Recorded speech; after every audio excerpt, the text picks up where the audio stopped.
Okay, welcome back everybody. We're still in the midst of the human malware event, because if we say its real name, we get YouTube strikes.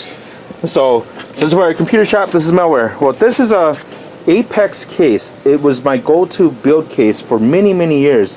I freaking love this case because it doesn't look all goofy. You have two 5¼ bays, two, I think there's 1 point something bays here, and a 120mm fan in the front. You got a 92mm in the back, and then you have a side for like an 80mm. And so it's not the most up-to-date, but the case is strong. It's got this in front, and I built this for my friend a few years ago. It's got an 8350 4 gigahertz FX chip, and it's got a Gigabyte GA7LMT USB 3 motherboard. So it's not featuring SATA 3, but you know, we got a new Crucial BX5 or BX500 480 gig SSD. I've already upgraded to Windows 10. That's what he wanted to, because Windows 7 is no longer supported. I think these are 2 terabytes each, huh? And then we have the EVGA GTX 16 or 1066 gig. And he got this before the Bitcoin craze. One DVD and then one 500 watt power supply. So we've already did the Windows 10 upgrade, and there's 14 gigs of RAM, but I think the only 12 is addressable. And at the time, I didn't have the same brand, so they're all mixed up, but they still work. Just running at 1600, and we're going to change the fan out to a 92mm. It's like a Intermax case, or I can't even remember what it was, but we'll get it on screen and get it all together. But it's been a while since we worked in one of these cases, so I just wanted to show the process a little bit. But I actually had to cut the case to fit this 1060. So I had to take the Dremel and cut the side back of the case. If you can see right here, there's actually a cutout here. It's supposed to be up here, but I've already cut it out so that we can get it in. That wasn't too bad. But we're going to take it out because there's some rewiring that we have to do. Okay, somebody had recently said that I don't actually show what I do, and usually the reason why is it's just me at the shop, and then I just record when it's done. But today I have my friend here. He's from out of town, and I can do this. This is what I use now. 7.2 volt. You can use less. Don't use it anymore, because it's just easier to take things out. So I'm going to take out the hard drives. Actually, maybe I don't have to. Yeah, we don't have to do the hard drives, because what we're gonna do is we're just going to take out. We're gonna find a way to mount the SSD, and we're gonna take out the graphics card, because I want to re-thermal paste it. It's not. I believe that thermals may be okay, but again, it's past 3 years now, and I believe the warranty's up, so it doesn't really matter now. EVGA cards are pretty well built, and I don't know if this is the For the Win. I just know that the side does light up. It looks like it's one of the For the Win cards, but who knows? So I'm gonna go gently, because I believe, yes, we angle it out. And so this is the ACX 3.0 cooling solution, and the fans look pretty good. Strange inverted fans, but we're gonna take this apart in a little bit and just re-thermal grease it. And then what we're gonna do is we're gonna take out this cooler here and see how dry the thermal paste might be. And so I was just dangling this off, which is a pretty lazy way of installing the OS, but I didn't want to take everything apart. We still may have to. So this is the older cooler, which is the older Wraith cooler. It's just one clip, and then we go. And let's see if it's, yeah. So I just moved it, and it's just cracked. When it cracks, that means the thermal paste is totally dried. It was probably overheating. It was probably thermal throttling too, decreasing gaming performance too. So I'm going to, when the CPU thermal throttles, it gets too hot. What happens is basically voltage gets cut down, and the CPU does not run at 100%, because it knows it needs to do its job, but it can't, because it'll blow up. So it cuts its power down. And I don't know where Tufu put my cutters. Did he? Let me see if I can find them over here. Did he leave them somewhere? So this is why I don't record live, because you get to see all the mishaps here. But I think I had put this together or something, and I got to get it off. Okay, come. Pause it.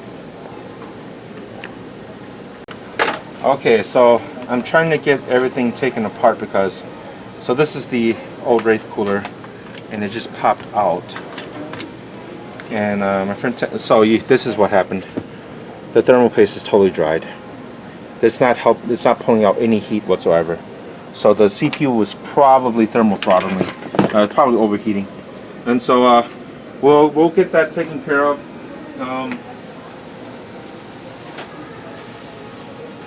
Right now, one of the easiest things to use to get out is isopropyl alcohol. And right now I know this is hard to find because we're in the middle of the human malware event. 91% is perfect. 70 will do the job. 91% I save for cell phone repairs, just to get the batteries out. And you can see that just crumbled. The thermal paste just crumbled apart. And so we definitely need to, because Tang is I think he lives on games. So we have to definitely see what the GPU looks like after this. And you see how dry that is, and that is not coming off too easily. I mean, this is it's somewhat viscous, but then the rest of it is just like sand. So this will clean off in a little bit. I just wanted to show what we're going to put in there, because I think that this way, the problem with the case is that it's a bit small. You're definitely not going to fit a 120 millimeter like Hyper 212 cooler in there. And so I think the thing that we had chosen was a 92 millimeter box fan, but for whatever reason, we don't seem to be able to find it at the moment. And I'm hoping, I measured it out. Oh, here it is. It's a Titan Superior. I don't know what that is. So Titan TTC NK 35TZ series. So hopefully we'll have to get the Intel, the AMD bracket on there, but this is what it is. It looks like a Cooler Master product, just much more squared. It's a little bit high, direct heat pipe, and a 92 millimeter clip-on fan. So the only thing is that I'm hoping it's going to fit. And it looks like it just barely fits. I'm not even sure if that's going to work. What we're going to do is we'll probably get the side panel on just to see if it'll hit. So I think it'll work, right? Yeah, it'll work, but we will have to take off the 80 millimeter case fan on top. So I'm just going to go measure it out. Technically, it looks like it does fit. So we're going to have to make some compromises, but that's okay because we're going to, so this is the side of it. It has this 80 millimeter fan here, and that's definitely going to hit here. Yeah, so it's going to hit. So to make it work, we're going to have to take out this fan, and so that we can put in the new cooler. And it looks like we may even have to mess around with the hard drives. We may have to put them in some different areas, because it looks like this is going too far, and it's going to hit these things here. So we'll find a way of making it work. So just pause it. All right. Okay, so we just test fit the CPU cooler, and it just barely misses the SATA cables. So what we're going to do is we're going to replace the rear exhaust fan with a. These are some of the best fans out there for the price. The Arctic Cooling 6-year limited warranty. They're quiet fans, and they do a pretty good job blowing out air. And so these are really, and there's a diagram of how it is. So it's a sealed lubricant, the impeller, and all that. So it's pretty good. You pay a little bit more for them, but you do pay for what you get. It doesn't look very fancy, but they are good. And I believe that these are. Here we go. And so the fan we have in the back is an 80. We're going to do a 90. And so the 90 millimeter fan definitely will help out. I've already taken it out. I believe I had this right to. It may have gone right to power. I believe it did, yes. Because I wanted to this is the only exhaust fan we have, besides the power supply fan. Oops, we have the key there. But don't worry, the key, it doesn't active anymore, so anybody wants it, they can have it. Okay, it's already been upgraded to Windows 10. Okay, then let's get those out. And remember, some people don't know how to install the fans. When the fan is facing this way, it's intaking. When you see this, it's blowing out. And of course, we want it to blow the hot air out. We want it to suck hot air in from here and blow it out here. So we want this side blowing out. So we're going to put it in, blowing out. And you see the 2 inlet holes here. Now, of course, there's 120 millimeter is the standard. But back in the day, it would have been like 80 or 92. And so it's a little bit harder to find these fans now. But we'll get them in there. Again, like most people just use their hands to do this. You know, in a hand screwdriver, but sometimes at the shop I'm just too busy, you know, too lazy. And right now it's like that. I actually should have it up, but I don't have it up so that I can put it in real easy. Let's do it that way. Let's just put it up. And how most people would do it at home. And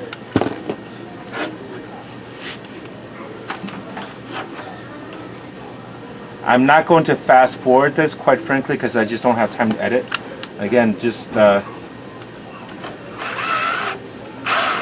then that's all you need. I think I already overdid too much. I'm using the old screws, and you can definitely do that. There's no reason to put new screws in there. But once you get like 2 of them in, if you want to hand screw it, you can. But I did try to actually keep it on 1 so that we don't actually start stripping.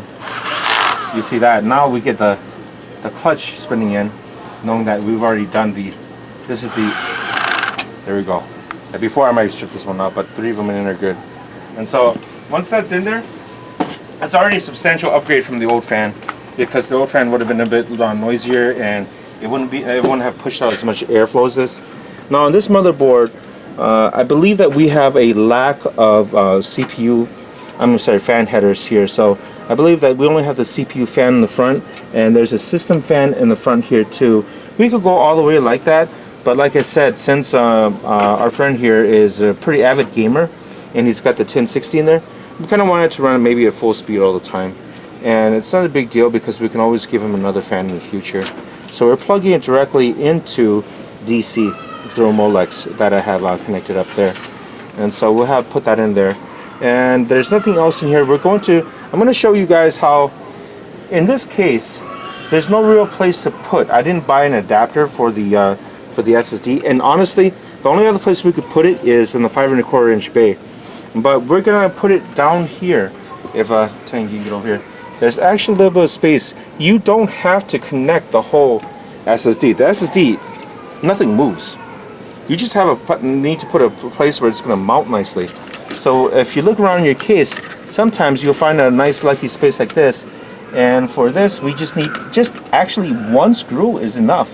You don't need to put anything else. And so I don't know if you can see it, but I can see it over here. There's actually a hole for 1 screw, and it gives us enough. So what I'm going to do is I'm going to find one of the appropriate screws that will work for it, and we're just going to use 1 screw to hold it down, because that's all we really need. It doesn't move, it doesn't do anything. And so we'll line up one of the holes here. It's probably going to be one of the, I wanted to stick out a little bit more. So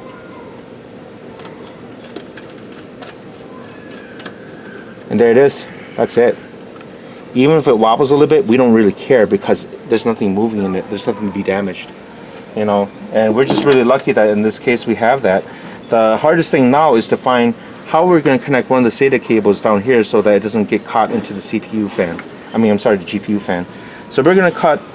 This is a Molex to SATA connector, and it's an extension cable. I just put it in the back because in the past I anticipated that maybe he'd want to upgrade one day. So I had already prepared leaving one of my Molex connectors open. So when I build computers, this is what I plan out ahead of time for any potential upgrades and such, so that when it comes in, I don't have a big headache in trying to upgrade everything.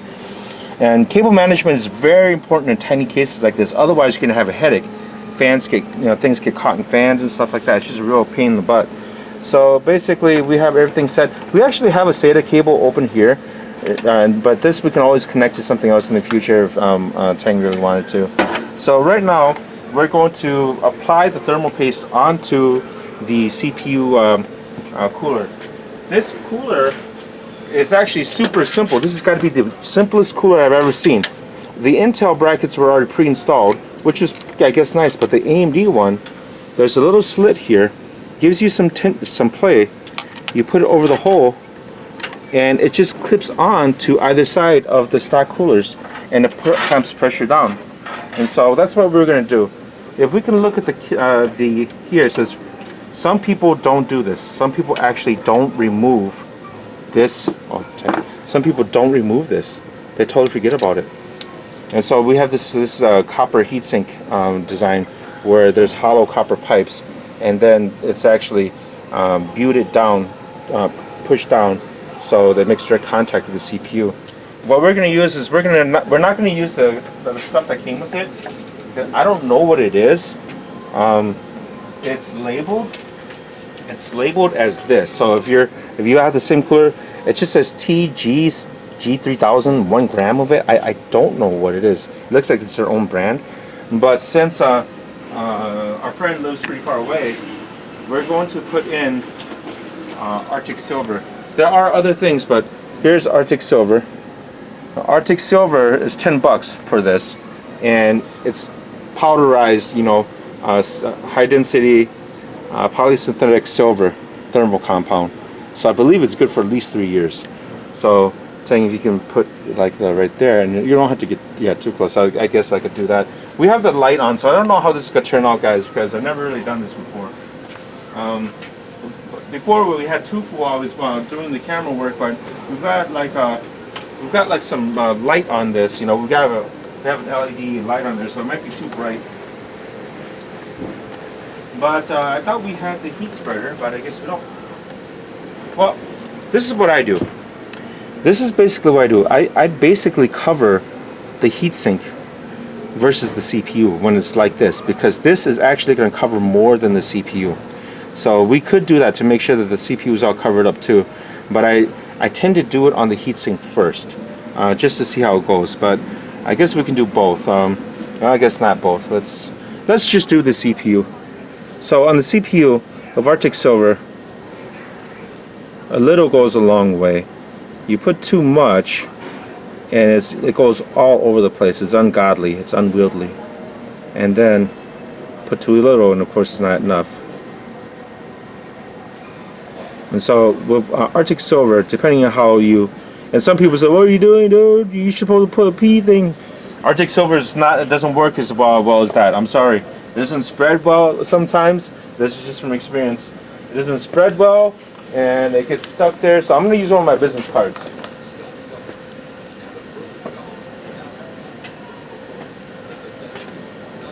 I would say if you're using Arctic Silver with a stock, let's say, so this is our business card. Oh no, if I don't. But if we use Arctic Silver with the stock, let's see, with the stock, a stock cooler, no problem. No heat pipes or anything like that, no problem. But if we're using it with one of those copper heat sinks that was just shown, you want it to be fairly thick. Not too thick, but thick enough so that when you push down on it, it's going to go into the grooves of the recesses of that copper. And so basically that there's no air pockets, basically. And you want it to really just adhere. Arctic Silver requires a burn-in period. Most I would say most thermal pastes do, but Arctic Silver in particular needs a burn-in period before it becomes very effective. So you see, with a business card, it's pretty decent coverage. And what I'm going to do is, some people say that's enough, and I would say it's enough too. But just in the very case, what I do up here is that I'm going to put enough up here so that it just goes into the grooves. Just because it's kind of a, you see that? If we can see there, there's enough where that it bothers me. I don't know what the effectiveness of it is, and I'm going to be honest about that. I just don't know, but I just want those grooves to be right in between where the copper heatsink goes in. I want that to be filled in. I just want it to be filled in. And Arctic Silver is so thin that you can actually get it to a point where it's pretty consistently thin. You're not going to like kill anything.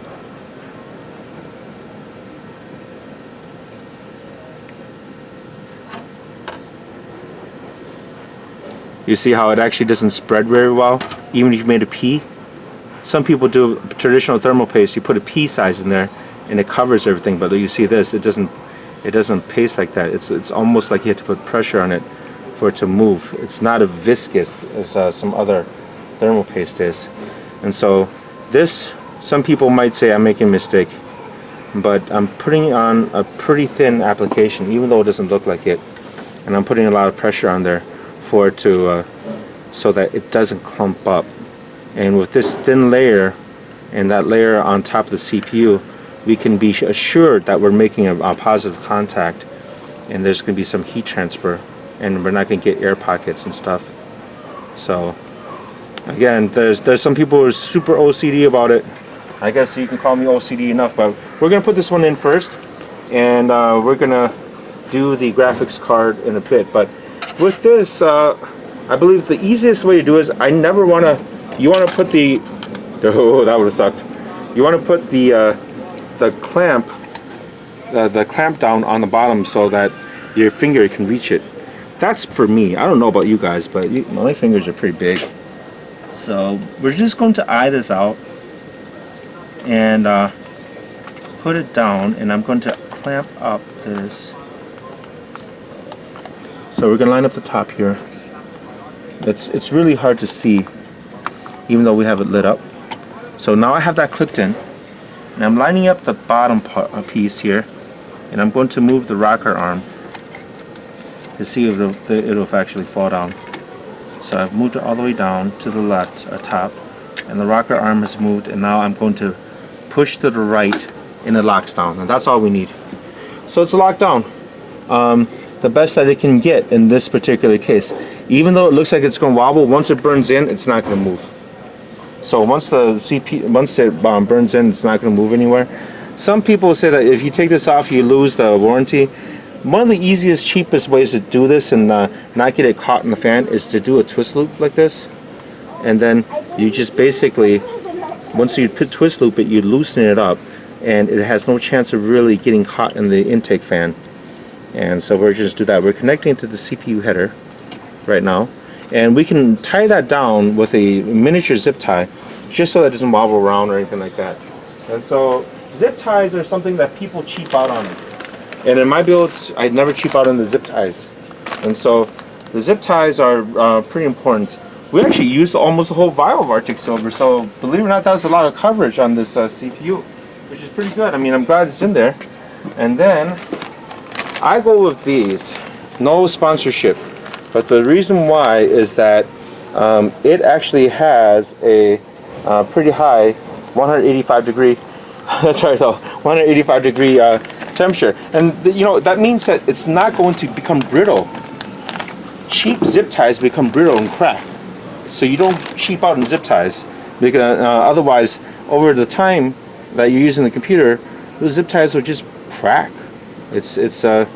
And they're not very strong, you know, and so that's something that I always am mindful of, is zip ties. And some people don't even use zip ties. They use twist ties, and then when the metal gets exposed, you know, it hits something and you get a shock. You know, it's not like that's a thing that always happens, but you have a higher chance. That's why computer builders use zip ties.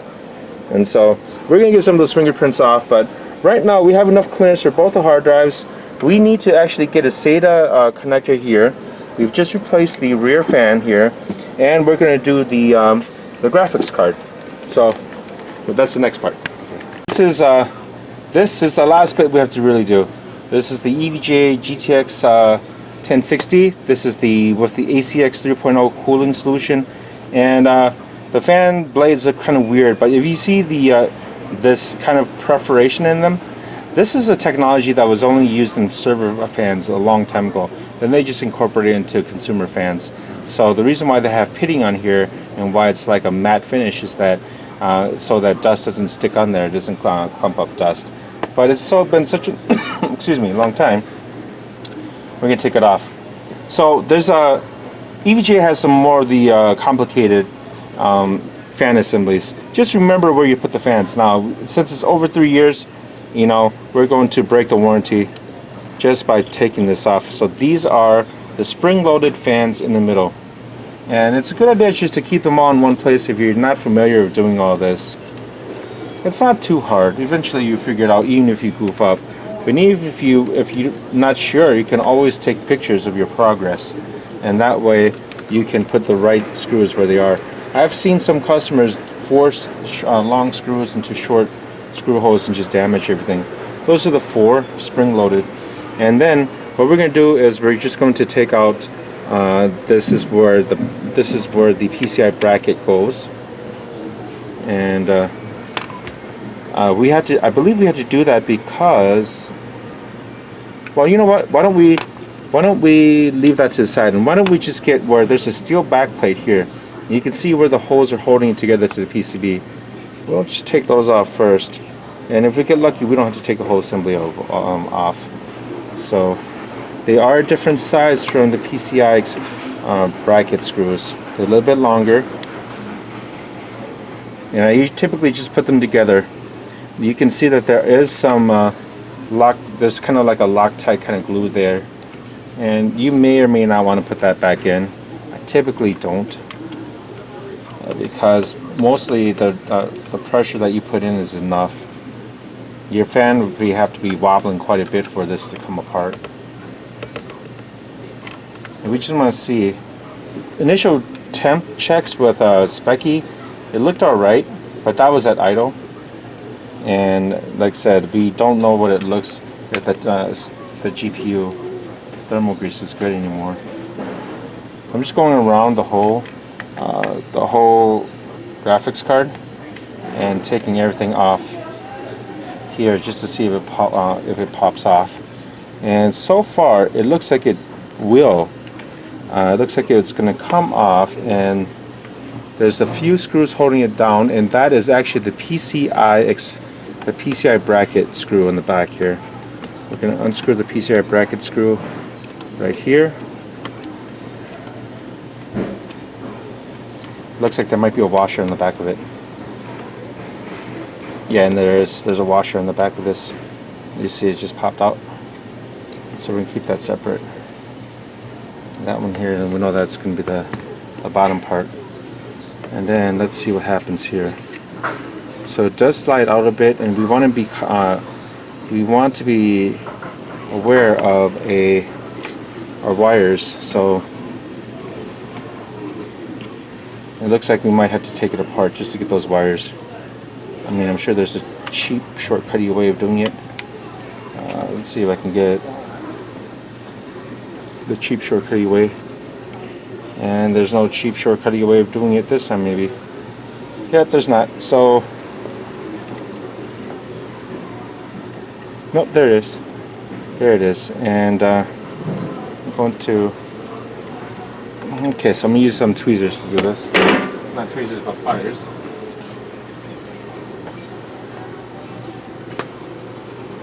Because I've been borrowing my tools out, and we just gotta get the fan headers out, and they can be tough. They can be stuck, and you don't want to break them. Oh, there we go. And here we have. So that's it. Wow. It was a little bit. So, but you see, it's actually tacky. So I'm not sure what they put in there before, but let's take off the back. There we go. So the card itself is EVGA put a metal backplate on the bottom here versus the top, and here is the voltage regulators and everything like that, and there's the chip itself. And so what we're going to do is, here's the cooling solution itself. As you can see, let's move the graphics card somewhere where it won't be damaged. So the cooling solution is the bulk of the graphics card where you feel the heft. And this is a pretty good cooling solution. It's a good chunk of copper going into this air radiator here and here too. And we may blow this out a little bit and then come back because we want to get everything out of there. So we're not going to show the blowing out, but we're going to use a compressor. Okay, so we took out the fan, and it looks like our friend Tang did a pretty good job by using 3 or 5 bottles of freaking compressed air. You could do that, but every time you could be spending a crud load of money. But if you want to take care of your stuff, you want to do that. It saves your fans. When you take things out and you want to apply new thermal paste, you want to clean it off of at least 70% isopropyl alcohol. That gets any oils off the copper. It gives you a clean base to apply new thermal paste. And so it doesn't, if you can see, the copper is not perfect, and that's what thermal paste is for. It's to actually fill in those grooves. Even the lid on the GPU is not perfect, and so we have some ceramic capacitors on there, and it's not necessary to get it super duper clean around the ceramic capacitors unless there's a gob load on there. We just want to get the top part clean, and so once we get that clean and lint free, we have a pretty good base to put on the thermal paste. Some people are using liquid metal now. Liquid metal I don't use just because it's so risky.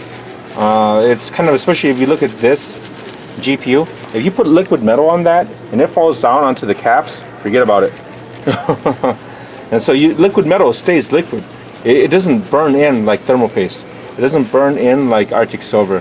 And so with the Arctic silver that we do have left, we can apply it in the way that some people would say we should apply it.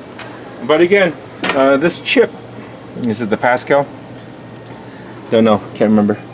But we're just going to, Arctic silver is so sticky that, like I said, we're gonna probably use another one of my cards because I can't find a thermal compound spreader. So I shouldn't have thrown away that card before. But we'll use somebody else's. I guess we just use our own card. No, we use he never watches our channel. We're using our friend's card. He never watches our channel even though we support his ass. Now Arctic silver is okay. It's not conductive. So it's not like liquid metal. You spill some on some of those ceramic capacitors, you're not gonna have to freak out or anything like that. This is a fairly thick amount right now, and just because just to be on the really safe side, just to make sure that, because this is it's fairly smooth, that copper, but you can never be sure.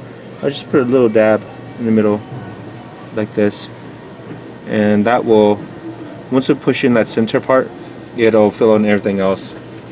And so I usually don't do that with this with a GPU, but do that more with CPUs. So we're going to do the opposite of what we did to get it in here. We're going to carefully reconnect the wire, make sure it's in, okay, because there's no way to really test it, and then we're going to try to line up the holes correctly. But first of all, we're going to connect this wire here, which was the 2 positive and negative on the sides, and then that's clipped in. This is the best you can do. You have to eye it out. There's no real perfect way of doing it. It will, if you put enough on there, it will spread out correctly. And so what we'll do is we're going to, didn't it go underneath that? Yeah. Like that? Yeah. Okay, so I'm going to underneath it like that, and we're going to set it down. Or did it go over? It went over. It went over. It went over, and then we still haven't pushed it in yet. And so what we'll do is we're going to line up the holes, and then you see the holes are lined up, and I just dropped it. Arctic silver is so sticky it sucked it in. It's not moving in. So that's how sticky it is at the moment. What you want to do is you want to, best you can, you want to go from the outside and keep it lined up, straight. So you want to kind of keep it even. So like that, and then we go to basically it's a 1, 2, 3, 4 kind of deal. You know, you always want to do kind of a re-screw in that manner, just to keep everything even and keep the tension correct. So 1, 2, 3, 4 deal. And then right after this, we're going to get the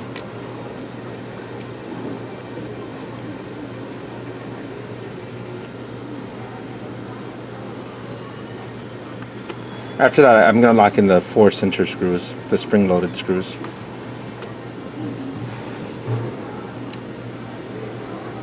And you've already once you do this, you void your warranty. But since it's already past 3 years, yeah, you know, this can only actually help it. And we're putting on better stuff than they actually came in with, at the factory with.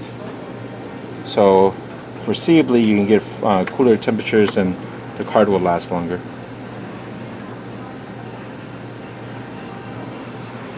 So after this, once we get it all together, we're going to just run. There are a lot of burn-in tests that people use. Quite frankly, I'm just going to let it run a Valley benchmark, because I still use it because I just use it. I know there's much better ones. I had to actually start hunting for a better one because the graphics cards today are much more powerful.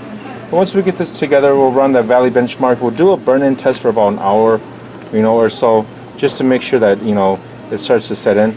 Actually, burning in Arctic Silver takes like overnight or 12 hours or more. But we'll just we don't have 12 hours or more. We'll just make sure that everything, all the temps are correct, and then we'll take a look at Windows 10 on this system.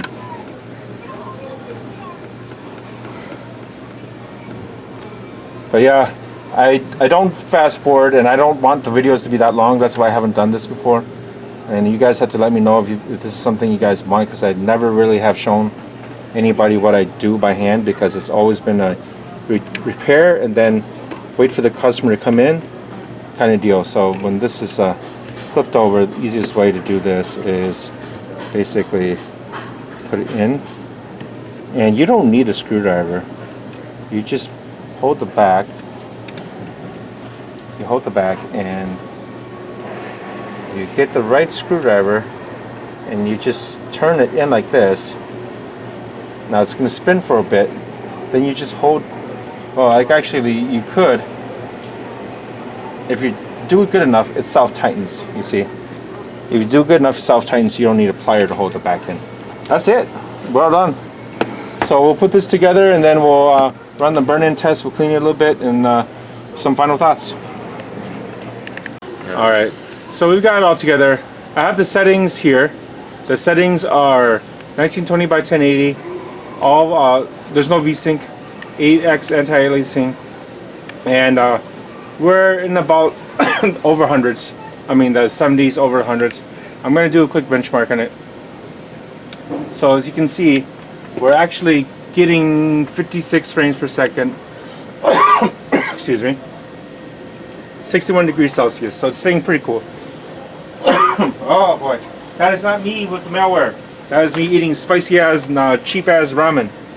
But we're about 81 frames per second, 60 frames per second, 8 times anti-aliasing, and again the temperature is only at 63 degrees Celsius. So far the graphics card is staying pretty cool.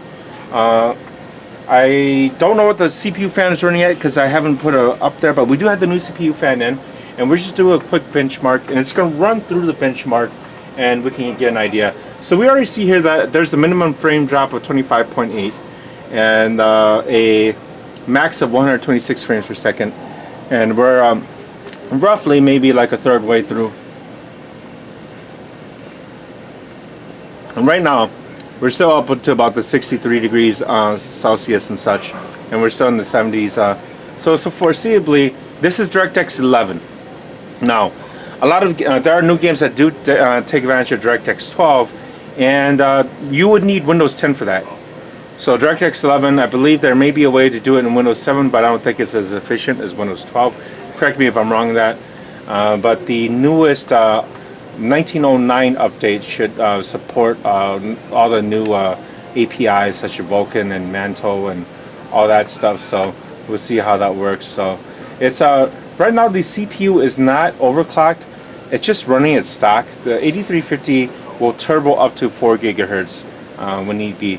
So we start getting certain micro studies here, and that's, I don't think that's I get that on my system too, but some systems you don't get it. So, but we're really interested in seeing what the end number is going to be, and we're almost to the last scene. But it's a pretty decent upgrade just to maintain the system if you have something like this. An 8350 will play most stuff at 1920 by 1080. Probably not with all the effects cranked up like crazy, but it is playable. I just don't have all those games installed on my friend's computer and such. My system is fairly similar to his, except that on my system I have a little bit faster RAM, I have a slower CPU, and my 1060 is not as powerful as his, or basically not as efficient in terms of cooling, because I have a Zotac 1060. So it's I think that I made a video about it, but I haven't posted it. Again, I'm probably sitting on about 1 year's worth of videos. But it has jumped up to 67 degrees Celsius, and that's pretty cool. So for those of you guys know, that's running really cool. That's a testament to that cooling solution, and maybe even the Arctic Silver. And our frames are consistently somewhat around the 60s on, and they'll probably give us an average frame FPS. So we're getting an average frame per second of 61.2 frames per second, a score of 2559. That's somewhat similar to what mine would have gotten too. But again, if you're not using a gaming monitor, or if you're not like super, even if you're using a gaming monitor, even if you're not using game monitor, the hertz is locked at 60 frames per second. So even if you get more than this, your monitor wouldn't be able to display it. If you get past 60 frames per second, a 60 hertz monitor, which is like 80% of the monitors out there, can't display it. You won't be able to take advantage of it. That's when you jump up to gaming monitors for 144 hertz, and that's when you upgrade a good chunk of your system. But if you're running at 1920 by 1080, as you guys can see, it is the 8350. It is running at 4 gigahertz, and this is the GTX 1060 6 gig. And the preset was extreme and running at DirectX 11 API. But I think that it's a pretty good deal. I think it's the temperatures are pretty stable, and he's only got, I believe, 12 gigs of accessible RAM, and he could always upgrade his RAM. The Windows 10 64-bit, and the 8350 28 degrees Celsius. Motherboard is pretty chilled. The graphics card is cooling down. So pretty good thermal so far in the system. Hopefully it'll last that way. But yeah, any question or comments, please post them at the bottom of the video. And if you want me to try to replicate something, it's fairly similar to my system, so you guys can request.